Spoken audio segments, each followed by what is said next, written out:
Hello and welcome to the Happy Homemaker. Today I'm going to show you guys how to make these granola bars.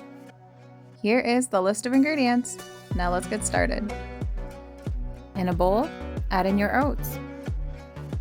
Then add in your nuts, your dried fruit, sunflower seeds, butterscotch chips, chocolate chips, and your can of condensed milk, and then your butter. And just mix it all together. And now we're just going to be transferring that all to a parchment lined baking sheet.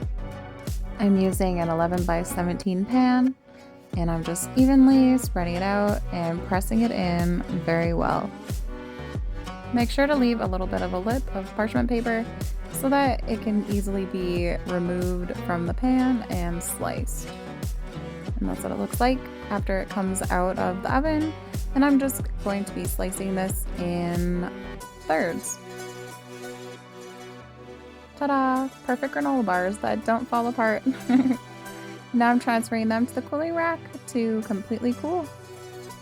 So this made 35 in total. Hope you like this recipe, and if you want to see more, don't forget to subscribe. Bye!